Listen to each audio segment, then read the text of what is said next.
thought of people leaving, of companies leaving our country. I've been watching this in amazement.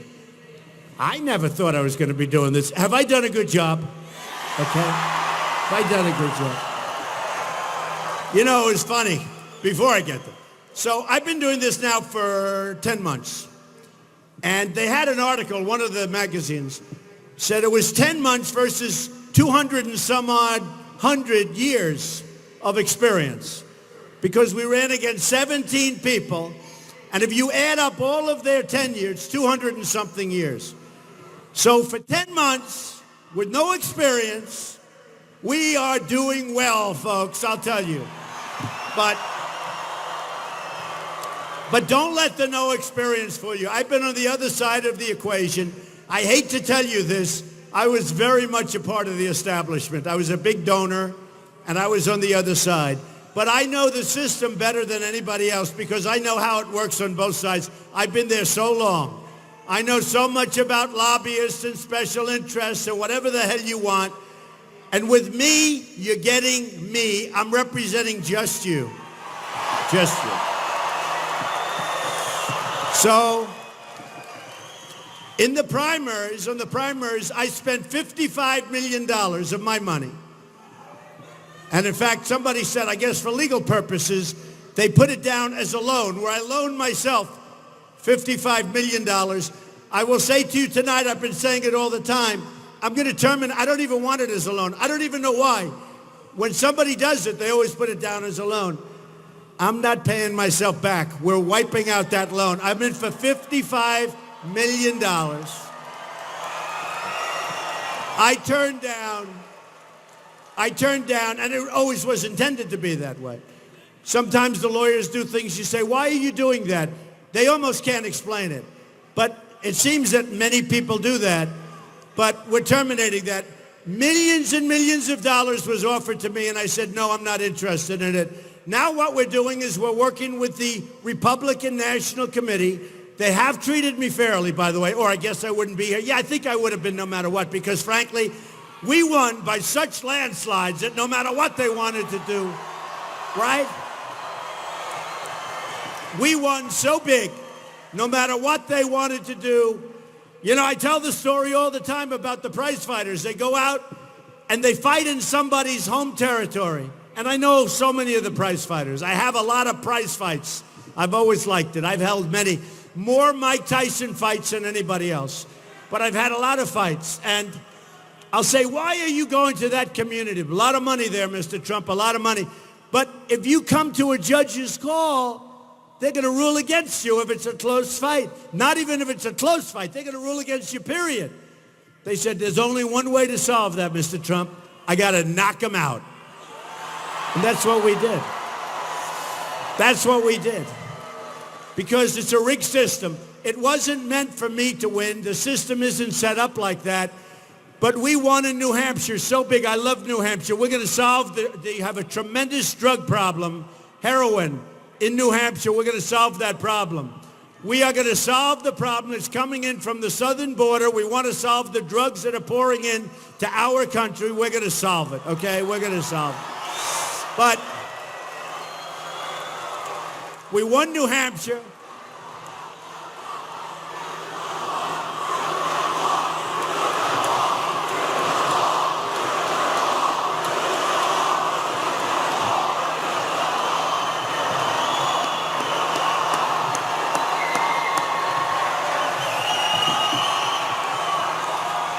We're going to build that wall. Don't even think about it.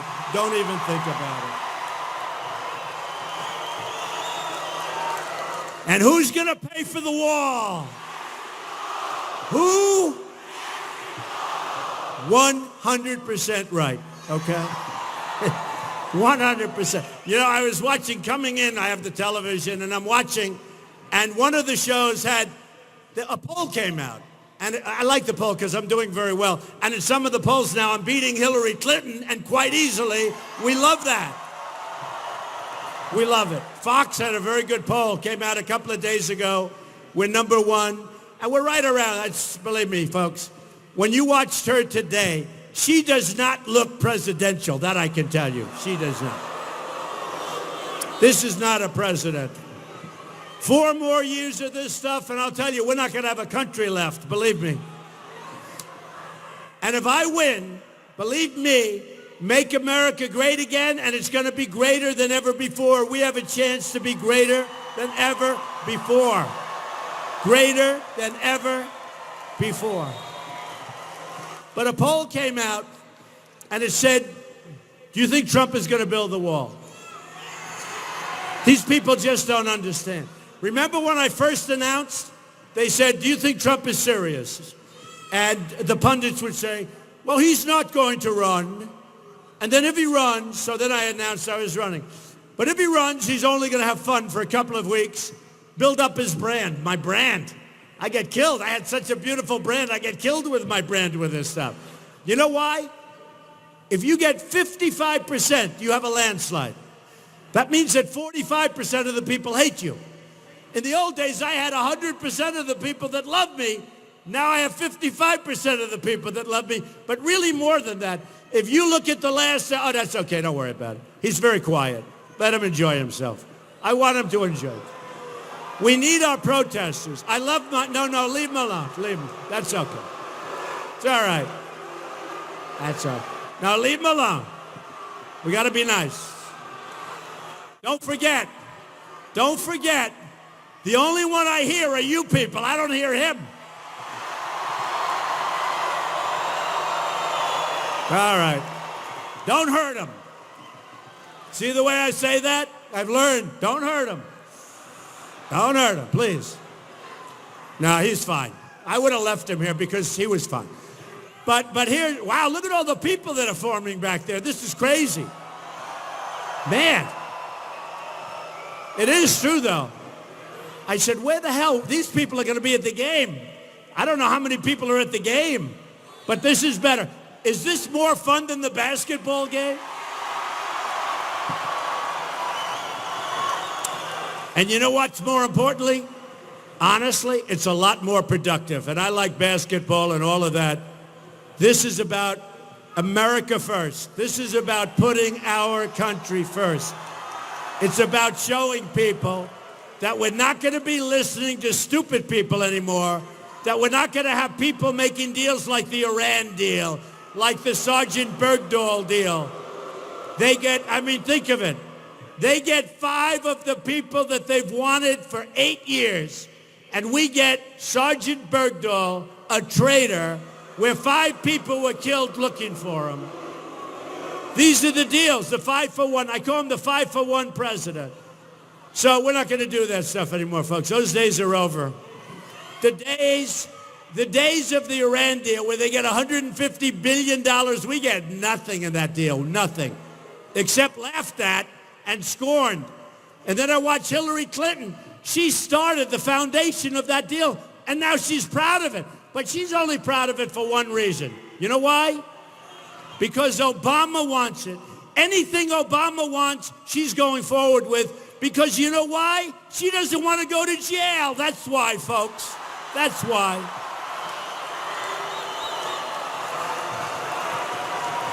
Remember, Hillary Clinton used to hate Obama. She used to hate him. Bill Clinton hated him. Bill Clinton hated him. He called Bill Clinton a racist. Do you remember that? Bill Clinton hated him. And Hillary Clinton hated Obama.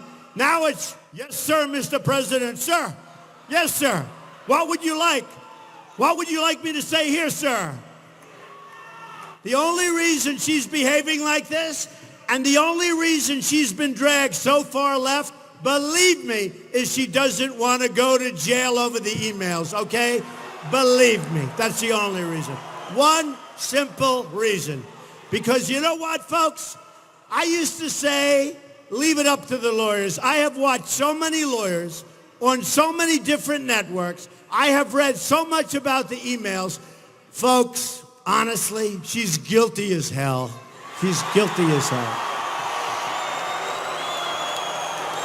And the fact that they even, and this is true, the fact that they even allow her to participate in this race is a disgrace to the United States. It's a disgrace to our nation. It's a disgrace. So we'll see. We'll see what happens. I don't know. I've always had great confidence in the FBI, I must tell you. I have great respect. I know some FBI folks. I've always had great confidence in them. I can't believe that they would let this go. When you look at General Petraeus, he got the equivalent of 2 years. He did nothing compared to her. You look at some of these other people, their lives have been destroyed. What she did is 20 times worse, what she did. And now her guys are taking the Fifth Amendment, the whole thing, it's a mess. And she keeps running like there's nothing, no problem. I'm telling you, there's a great system we have. We have a great country. We're going to make it a lot greater, by the way. But we love our country. Look, we love our country. And I don't believe our country can let her get away with this crime. I don't believe it. So we'll see. And you know what? If they do let her get away with it, it will be a big topic of conversation on the campaign trail. I can tell you that, folks. And then if I win,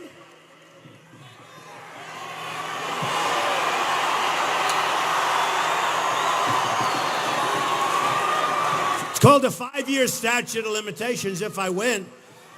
Now, everything's going to be fair, but I'm sure the Attorney General will take a very good look at it from a fair standpoint, okay?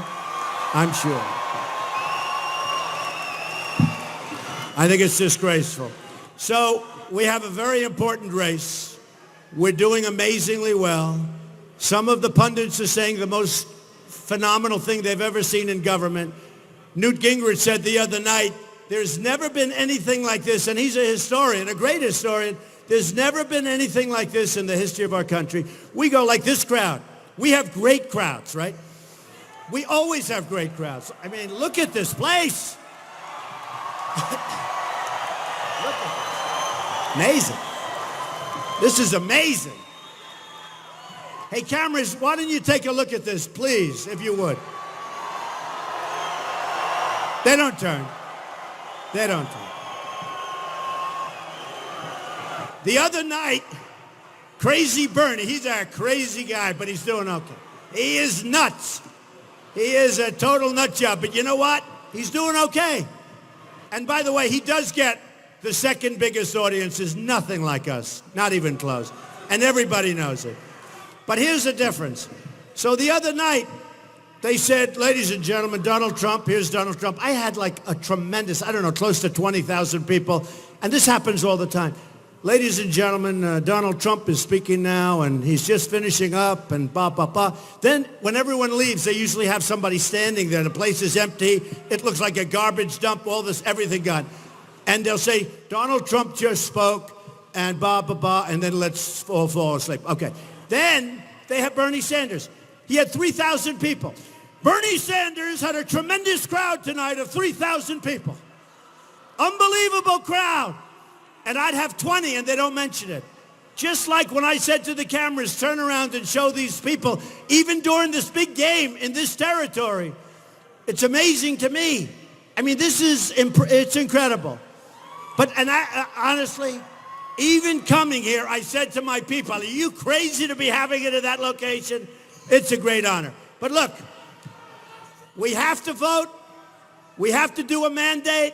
We have to win. And one of the biggest reasons we have to do this for United States Supreme Court justices. I put a very, very big list of great justices. Oh, that's okay. Will you behave? Where is he? Where is he? Where? That's all right. That's all right. Leave her. Let her stay. That's all right. She's got a little Bernie sign up. You know, it was given to her. Did Bernie give it to you himself? It's all right. Sad, actually. No, that's okay. Let her stay. There's no problem. I don't mind. I don't mind. You know, they send him in with a little Bernie sign made in China. You know, it's a little Bernie sign. It's a pretty sad thing. I mean, unfortunately, I was talking about the system. So the Republican system was rigged, but we won by knockouts. The Bernie system is totally rigged. They have superdelegates. Darling, there's no way he can win, but keep your sign hanging high, okay? There's no way. Which is a shame. Now, Bernie and I do agree on one thing. We agree that the United States is getting ripped off like crazy on trade. So on that, I agree. That's why I think a lot of the people are going to come to me when this is all over. The Bernie people are going to be voting for Trump because that's such a big thing. Our wealth is being drained out of us. It's being just taken like we're a bunch of dopes, This year we have a trade deficit with China of $505 billion.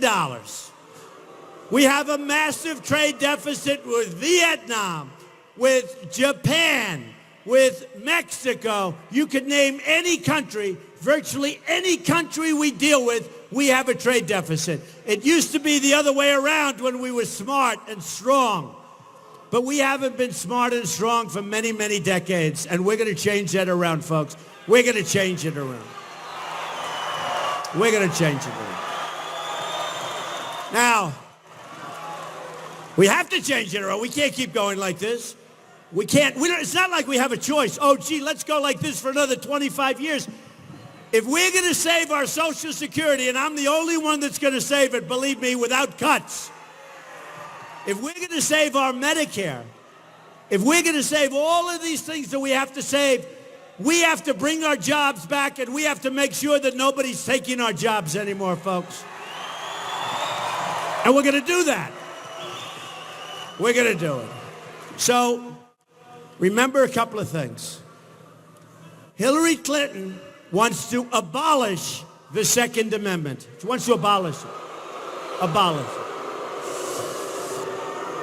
The NRA, National Rifle Association, last week endorsed Donald Trump.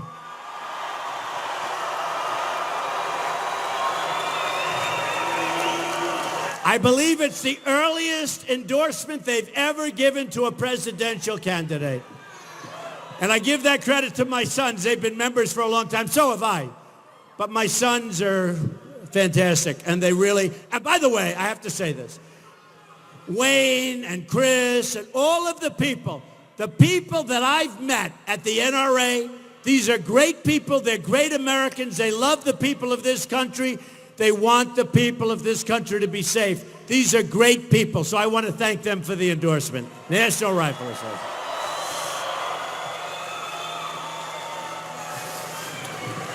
Okay, so let me go back for a second. So I said that Carrier, Nabisco, Ford, all these, they're all leaving. Here's what happens. Let's say that a company like Carrier announces they're going to leave. I'm going to say very simply, and it's going to be very, very strong and very, very simple. Folks, if you leave, here's the consequence. You're going to be taxed at the rate of 35% for every single air conditioning unit that you bring back into our country, okay? Okay? Very simple. Now, I've been watching politicians in Washington for 7 years trying to figure out how to stop companies from leaving. They're all leaving. You know, I shouldn't do it because I'll ruin your night, but I have stats on San Jose. Not good. Not good. You're losing your manufacturing. 1 in 3 manufacturing jobs lost. Hillary ran up a $1 trillion trade deficit with China while she was Secretary of State. So many different things. Since Bill Clinton signed NAFTA, probably the worst economic deal we've ever made in this country. Since then, California has lost 1 in 4 of its manufacturing jobs. I mean, I could go on, except it's statistics, folks, done by my statistician. He thinks it's the most exciting job in the world. I don't want to depress you, okay? But it's just terrible. NAFTA was signed by Bill Clinton. It's probably the worst economic deal made by our country maybe ever. You look at New England, you look at upstate New York, you look at way out on the island in New York, the places have been wiped out. Pennsylvania, I love Pennsylvania. We're going to win Pennsylvania, by the way. We won all of these. You know, in the primaries, they said, well, we'll stop him right after New York. So we had Pennsylvania landslide. We had Maryland landslide. We had Connecticut landslide. We had Rhode Island and Delaware landslide. Then they came to Indiana. That was going to be the firewall. Remember Indiana? Bobby Knight. 900 wins. And Bobby said, I want to endorse you, man. I want to endorse you. You're the guy that can turn this country around. And Bobby Knight walked into an arena. We had 20,000 people, and they gave him a hand for 5 minutes. I said, you know, this is one of the few endorsements I think is going to work out very nicely. And I won the state of Indiana in a landslide. And I think, and I'm not even talking about landslide, but I think we can win the state of California and win it pretty substantially. Now, I've been told by all these geniuses, you know, all these brilliant guys, they all say, you can't win the state of California. I think we can. Look at the crowd. I mean, look at this crowd during the Warriors game. Look at this. This is crazy. During the big basketball game. In fact, I'm thinking about leaving and watching them myself. Bye, everybody. No, I mean, during the game. So here's the story. I think we're going to run hard in California, and I'm going to run hard in New York, too. These are two states that no other Republican candidate would ever even try to run, right? But I'm going to run hard in California. You got to be with me.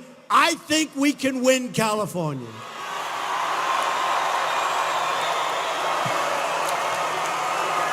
And if we win California, the election is over, folks. It's over. We win.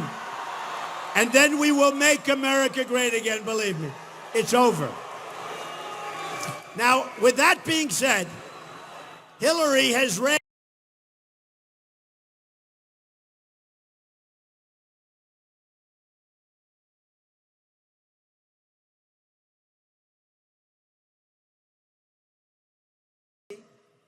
earmarked over $100 million early on for negative ads against Donald Trump. And believe me, folks, they're false ads. They are so false. Some of them aren't that false, actually, but mostly. You know, it's a problem. When you do as much as I've done so many deals. I built a great company. I filed my papers with the election group. And, you know, when you look at that, I mean, you look at those papers, believe me, I built a great, great company. Nobody likes to look. Hey, believe me, if it wasn't, you'd be reading about it. Nobody wants to talk about it. It was like a feeding frenzy. I built a company that's worth more than $10 billion. I started off with $1 million loan. I always hear how I started off with a $200 million gift. And my sister called me. She said, really? How did that happen? 200, believe me. So you are going to see something that's going to be so spectacular with what we do here. I built a great company, and you know what? In many ways, this is going to be easier. This is going to be easier because we have such unbelievable momentum going here with what we're doing. We are going to do things that nobody's ever seen before. We've already done that. When they are saying, Bill O'Reilly, in his life, he said, this is the single greatest political phenomena he's ever witnessed. Pretty good. It's pretty good. We are going to do things that you've never seen before. And we're going to get along great with these countries. You know, I watched Hillary's thing today, which was hard. It was like, it's like taking Sominex. To watch her is like Sominex. You ever hear of Sominex? Sleep all night. It's hard to stay awake when, you know, I'm not a big sleeper. I think she could make more money if she made speeches and sold them for people that can't sleep. It was hard. But she lies so much. She said, Donald Trump wants Japan to put in nuclear weapons. No. That's not what it is. In a deal, you always have to be prepared to walk. We have a lot of business people. We have 4 or 5 of them that I know that are friends of mine. You know I own a big chunk of the Bank of America building, right? So I want you to make San Francisco good, but I own a big, big chunk of that building.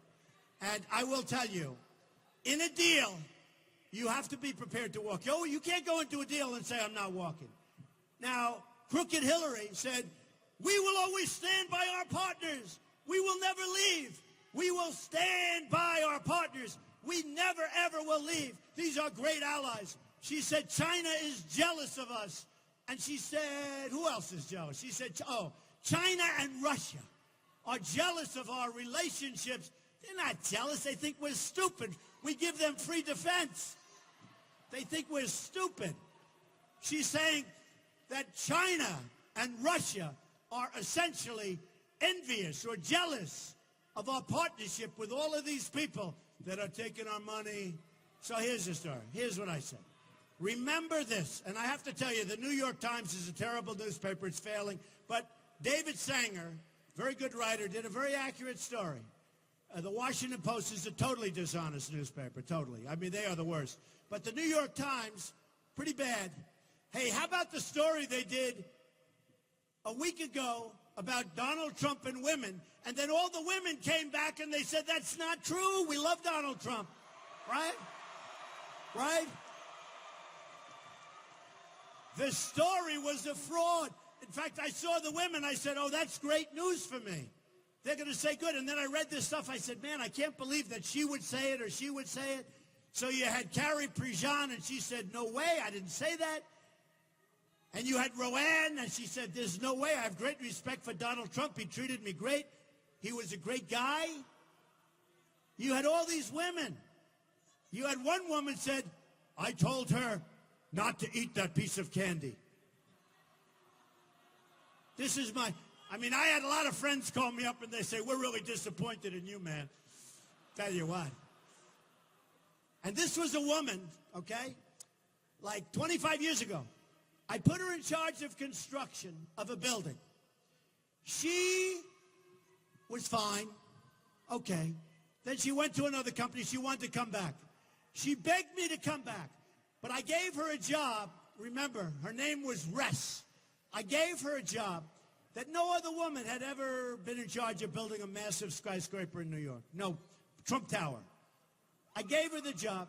She went to another company, thought probably she got $2 more only because she worked for me. She got $2 more. Then all of a sudden that didn't work out.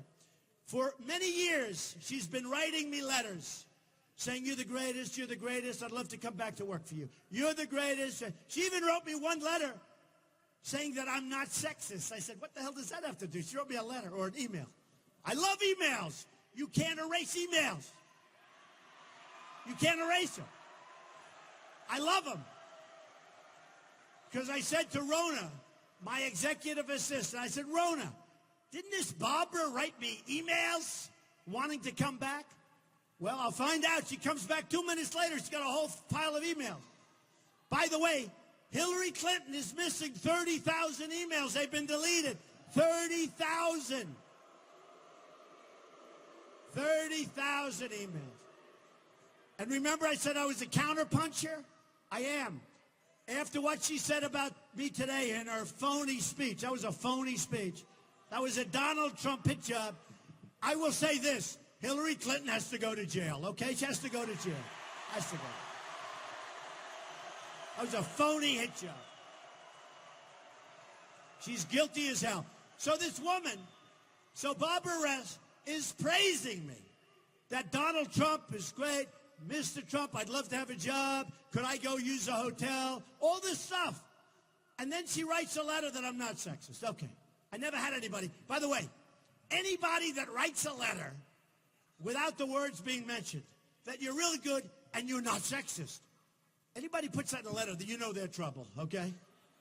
Don't hire that person because you know they're trouble because that means it's right in their mind. Does that make sense to anybody? Out of nowhere. So this terrible person, I gave her a job, the opportunity of a lifetime. She took the job. I got it completed. She was gone, wanted to come back. I didn't take her. Remember this. Now, she writes a book, and the book is great about me. She said great things about me. That was 4 or 5 years ago. All of a sudden, I see these sleazebags, this guy named Barbero, who's an absolute sleazebag, terrible writer. He's a terrible writer. He wrote the story on the women, and he was very embarrassed. And they should do a retraction of the story or an apology. If they were real people, they would do an apology. But the other woman that didn't apologize was this woman. So I gave this woman the break of a lifetime. You talk about breaking the glass ceiling. And she comes out and she said bad things. Now, about the worst thing she said was that I told her not to have a piece of candy. Okay. But can you imagine? But they never called me once to ask about these people. Because if they did, I would have given her 20 emails. And they wouldn't have been able to write the story. But they don't do that because these newspapers and the media are totally dishonest people, folks. Remember that. Totally dishonest. How about this? When I was making a speech in Iowa, I said, let's raise some money for the vets, right? Think of this. Let's raise some money from the vets. I started saying, before the event, I figured maybe we could raise $500,000 or $1 million. Or 2 million, I don't know. Then all of a sudden, a lot of guys, thank you, man. You're a vet? Thank you. You know what I'm going to say, right? Thank you. Great people. And we're going to take care of the vets, believe me. We're going to take care of their medical. We're going to take care of the vets.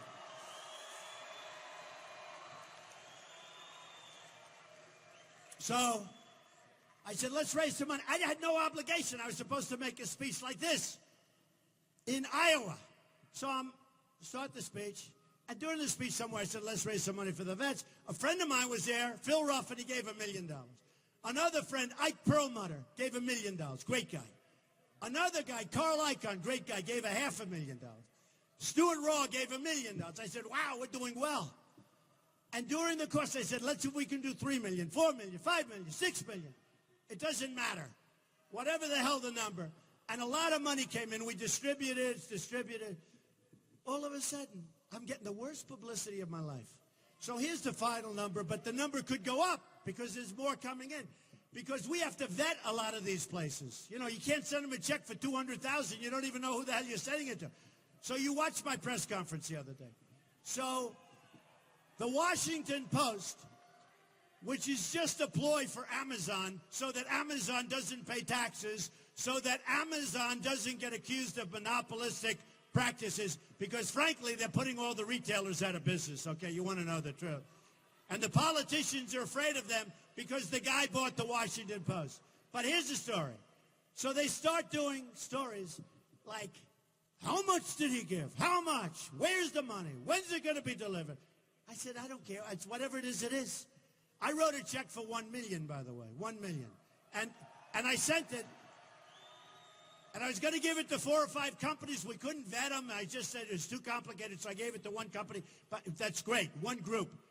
We gave it to just a great group, the Marines. The Marines, great. A Marine-based group. Okay, so listen to this. So here's the end. I raised almost $6 million. $5.6 million has been distributed. I give... it's not easy. I had a lot of people working on it. It's a lot of work. And you're raising it, and you're giving, and you're doing a lot of things. And you're calling in favors from friends. Frankly, they give you money for other things if you wanted to do it. So I raised almost $6 million. Remember this, for the veterans, which we love. I got nothing but bad publicity. And then a group forms outside, a small group, like a few people, 10 people. And they're veterans against Trump. And I said, how can they be against me? I raised all this money.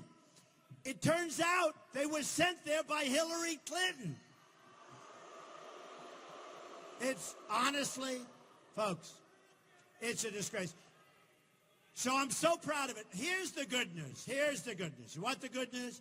I have received so many tweets and emails and phone calls and everything, letters, from the incredible veterans thanking me for what I did, because they get it. And I didn't have to do it. But the bad part of that story, I'm so glad I did it anyway, and most people understand. As one guy said, wait a minute. He raised all this money. What did he do wrong? And I gave it to great groups. Actually, one group said, I think like 30 some odd groups, many, many groups. One group said, one of the groups he gave money to was not great. I said, sorry, folks. Unbelievable. Headline. So look, here's the story and the bad part. Other people like me will see what happened to me, where I got nothing but bad publicity, and they're going to say, I'm never going to do that again. I'm never going to do it. So you have guys that would be inclined to do it, and they're already saying this. Rich guys are calling me saying, man, you shouldn't have done it. I was under no obligation whatsoever to do it. I just said, let's see if we can raise some money for the vets. That's how it started. We raised much more than I ever thought possible. And I got nothing but hits from the New York Times and the dirty Washington Post, which is it is a disgusting newspaper. You know what they have? This is all Amazon money. They have 22 reporters on me doing stories. 22. I get calls every hour. Hope. Did anyone ever hear of Hope Hicks? Where's Hope Hicks? Hope.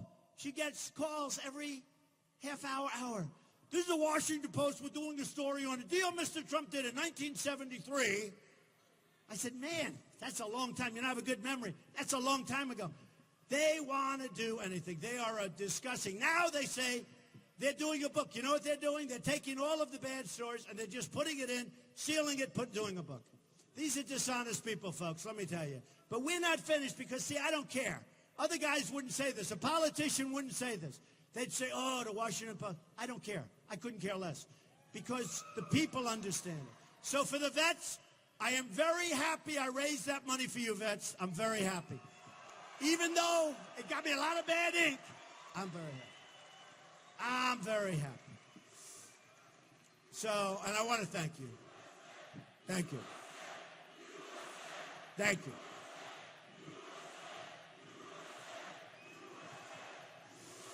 You know, somebody said, do you have thick skin? And I said, I really do. When I do something wrong, and we all do things wrong, I guess, right? Not too often, but we do things wrong. When I do things wrong, and the press writes badly about me, I can handle that. In fact, I congratulate them. I say it's fine.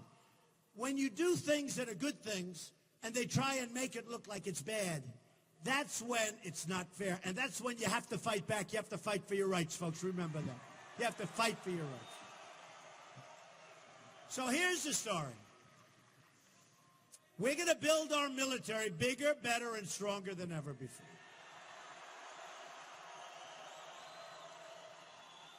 And I was against the war in Iraq, and Hillary Clinton was for it. You know, now she's saying, Donald Trump, do you trust him with the nukes? Let me tell you, my temperament is so much tougher and so much better than her temperament. And by the way, we need a tough temperament. And all of these countries, and remember this, all of these countries that are our allies, she talks about our allies think we're very stupid people because we defend Japan, and I'm okay with that. But we can't defend them and lose a fortune, and that's what's happening, right? We can't.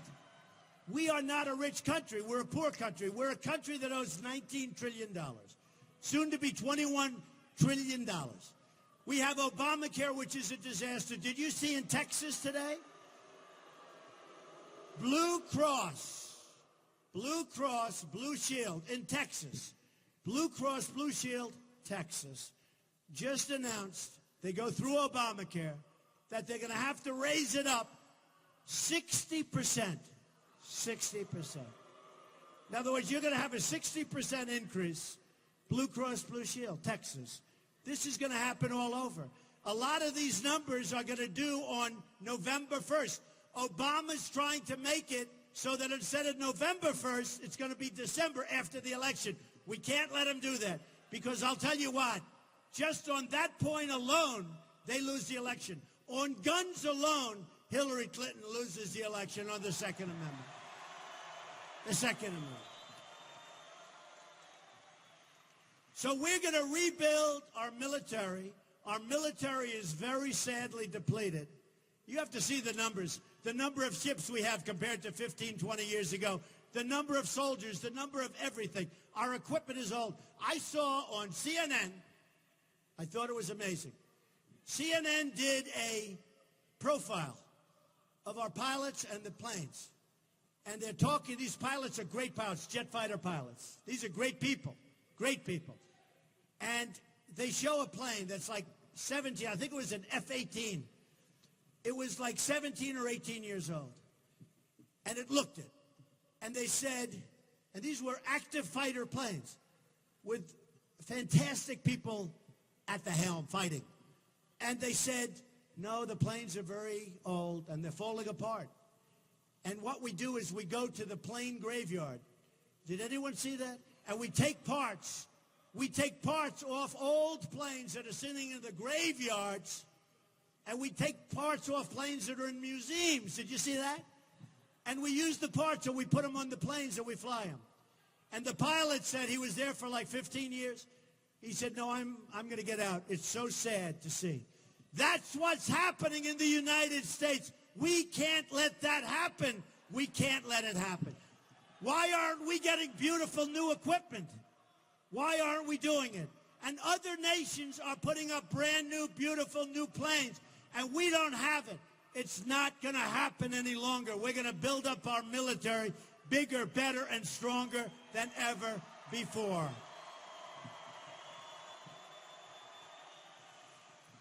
And Crooked Hillary said, oh, Donald Trump, his finger on the button. I'm the one that didn't want to go into Iraq, folks. And she's the one that stupidly raised her hand to go into Iraq and destabilize the entire Middle East, okay? Because that's what she did. So that's it. So, folks, here's the story. We have a country that we love. We have a country that's not working very well anymore. We have a country that's probably on a bubble because you look at interest rates are low and yet nobody can borrow the money because rules and regulations are so bad that if somebody wanted to do a great job, whether it's a real estate job or a manufacturing job or any kind of a job, they can't borrow money from their banks. Unless you're rich as hell, I can borrow money, in all fairness. But I don't need it. The banks are calling me, why don't you borrow money? I don't need money. If you need money, you can't borrow it. If you want to put people to work, you can't borrow it. Dodd-Frank is a disaster, by the way. It's a disaster. They have very good bankers, and they're going to make some bad deals. They have very good bankers. They can't even, who's running the banks right now are the regulators. They can't loan money to people that want to create jobs. That's part of the problem. There are a lot of problems. There are a lot of problems, but that's one of them. So, folks, here's the story. We're going to change things in this country. We're going to get rid of regulations. I was in West Virginia. Did you see that? I won by the biggest number I think anyone's ever gotten. And when I won New York by a record margin, won almost everything in New York, it was like unbelievable. Remember they used to say, he can't crack 50. Guys like Charles Krauthammer, Donald Trump cannot crack 50. I said, I got 16 guys in the race. How do you break 50? Then I broke 50, and it was like, that's not very good. You should do better than that. Let me tell you. These are inherently dishonest people. Now, I got 78. But you know, when you have, so we started off with 17. When you have 14, 12, 10, 9, 6 people, even in New York, I had 3. 2 good guys, Ted Cruz, John Kasich. But I had 3. No, I want to save that now for Hillary. Lion Hillary, that lion. She is a liar. No. Ted Cruz is no longer a liar. We don't say Lion Ted anymore. We love Ted. We love Ted, right? We love Ted. Now, we don't want to say Lion Ted. I'd love to pull it out and just use it on Lion Crooked Hillary. Love to say. Because she's a liar. She made up my foreign policy. Donald Trump is going to do this. I said, I never said that. Then Donald Trump is going to do that. And a friend of mine was in the room and said, you never said you're going to do that. I said, that's right. She makes it up. No, she's a bad person. So here's the story, folks. We don't win anymore. We're going to start winning. We're going to win with our military. We're going to knock the hell out of ISIS. We have no choice. We're going to knock the hell out of them. We're going to win at our border. We're going to build a wall. It's going to be a big, fat, beautiful wall. We're going to stop drugs from coming in. And we're going to have people coming into our country, and they're going to be coming in, a lot of them, but they're going to come in legally. They're coming in legally. We're going to get rid of Common Core. We're bringing our education local. So important.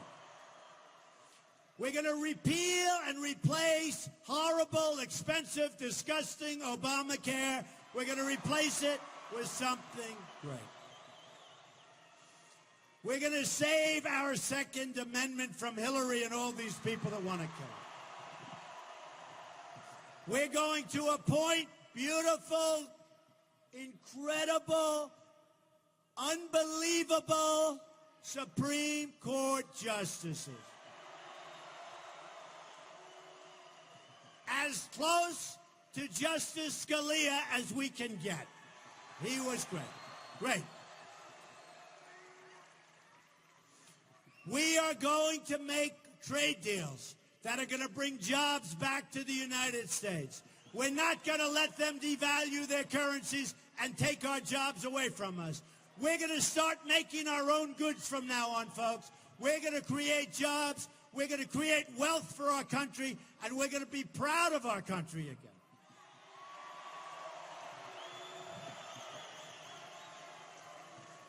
And we are going to start winning again. We're going to win in so many different ways. You're going to be begging me. You're going to be so upset. You're going to be saying, Mr. President, we're winning too much, sir. We don't want to win so much. And I'm going to say, I don't care. We're going to keep winning because we are going to make America great again. Thank you. Thank you.